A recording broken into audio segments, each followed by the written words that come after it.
भार्या छंदानुगामिनी।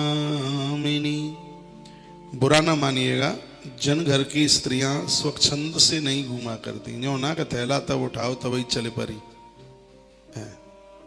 कुछ मान है, मर्यादा है, कब जाना है कब नहीं जाना है।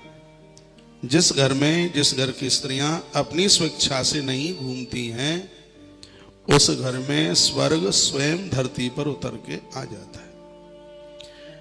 देख लो, घर को स्वर्ग बनाना या नरक बनाना ये सब आपके हाथ है। इसमें कोई और तो कुछ कर ही नहीं सकता, ये आपके हाथ है। इतनी चीजें हैं। बेटा इतने संस्कारी हैं, माँ बाप जी की आज्ञा का पालन करते हैं। घर के पुरुष लोग नशा नहीं करते, उल्टा पुल्टा नहीं खाते। घर में स्वर्ग है। घर की स्त्रियां भार्या छंदानुगामिनी, स्व इच्छा से नहीं घूमा करती, मान मर्यादाएं समझती हैं। और आगे लिखा है विभवे यश संतुष्ट। आपको जितना भी धन पैसा रुपया मिला है, आप उससे संतुष्ट हैं। और आप ये कहते हैं कि मुझे मेरे दाता ने बहुत कुछ दिया है। आप भगवान का धन्यवाद करते हैं, कहते हैं प्रभु आपने मुझे मेरी जरूरत से ज्यादा दिया। तो हमारे ग्रंथकारों ने कहा कि स्वर्ग आपके लिए धरती पर उतर करके आ गया है। विभवे यश संतुष्ट, जो वैभव मिला है उसके ऊपर जो लोग संतुष्ट हैं, तस्य स्वर्ग एव ही, उन लोगों के लिए स्वर्ग धरती पर उतर के आ गया। स्त्री पुरुष एक बात और ध्यान रख लीजिए, क्या पुरुषों के लिए विशेष रूप से बताया गया, और ऐसा नहीं है कि माताओं के लिए भी ना हो, उनके लिए भी है। मातृवत परदारेषु परद्रव्येषु लोष्टवत। जो लोग दूसरों की स्त्रियों को अपनी माँ बहन की तरह समझते हैं, बेटियों की तरह समझते हैं, और दूसरे की संपदा को सल्फास की तरह जहरीला समझते हैं। जहर लेंगे तो मरेंगे, और दूसरे के धन की बेईमानी करेंगे तो भी मौत ही होगी। और ये तो वास्तु विज्ञान में भी लिखा है। जो लोग अधर्म की कमाई से जीविका चलाते हैं, जो लोग बेईमान हैं, दूसरों का लेकर के कभी वापस नहीं करते, उन घरों का वास्तु दोष पूजा करने से भी दूर नहीं होता। अच्छी बात कही है। ये नहीं कि डकैती डारे हो फिर महादेव का अभिषेक करा ले। तो महादेव तो बहुत होशियार है, मैंने पता है सब कुछ। तो बड़ी सुंदर सुंदर बातें कही हैं।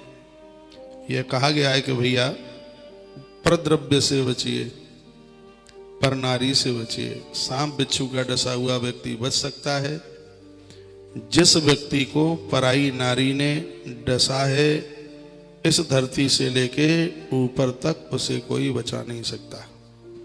वह घर परिवार कभी बिखर ही नहीं सकते जिस घर के मर्द लोग सुधरे हुए हैं। एक दिन वास्तु विज्ञान में ही मैं निवेदन कर रहा था, मुझे ध्यान है, जिसमें वर्णन किया गया था, यह ध्येय बना लें, इस दुनिया में आपकी पत्नी से बढ़कर कोई दूसरी सुंदर स्त्री है ही नहीं। व्यक्ति अपराध से बच जाएगा। माताएं बहनें मन में ऐसा विचार कर लें, तुम्हारे पति से बढ़कर इस धरती पर कोई दूसरा गुणवान है ही नहीं, उससे बढ़कर के योग्य है ही नहीं। आप देखिए कि स्वर्ग धरा पर उतर के आता है कि नहीं। स्वर्ग आपके घर में होगा, घर में किसी भी प्रकार का दोष नहीं रहेगा। एक तरफ व्यक्ति चरित्रहीन है और दूसरी तरफ मंदिर में घंटरियां बजाता है, कुछ भी होने जाने वाला नहीं है। इसलिए हम स्वयं का भी परिवर्तन करें। 3 दिन पहले मैंने बात कही है, आप बिस्तरे बेड बदलते रहते हैं, सामान घर का बदलते रहते हैं, चूल्हा चौका बदलते रहते हैं, विंडो खिड़कियां बदलते रहते हैं, दरवाजे बदलते रहते हैं, दीवारें तोड़ तोड़ करके बदलते रहते हैं, लेकिन अपने आप को भी बदलिए। अपनी पत्नी को ऐसा कभी धोखा मत देना। और फिर मैं कहूँगा, ये बाजारू स्त्रियों ने आज तक कभी किसी का भला नहीं किया है। उनको बाजारू ही स्त्रियाँ कहा जाएगा, जो अपने पति को छोड़ करके पराये पुरुषों के साथ मटर गश्ती करती हैं। क्या है वो? पराई नारियां, पराई स्त्रियां हैं।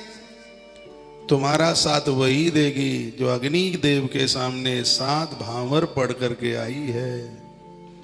जिसकी आरती उतारी गई थी दरवाजे पर, मुंह दिखलाइयां दी गई।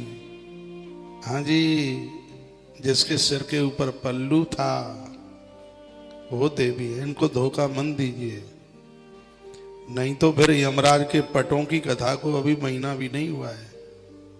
महीना तो हो गया होगा, हाँ हो गया है। तो कृपया उन अपराधों से पूर्णतया बचने की कोशिश करें। हम चाहें तो इस भरे कलयुग में भी सतयुग का दर्शन कर सकते हैं, हम चाहें तो। ऐसा जीवन जिया जाए और देखो आपके घर में आनंद, देखो आपका घर वृंदावन बन जाएगा।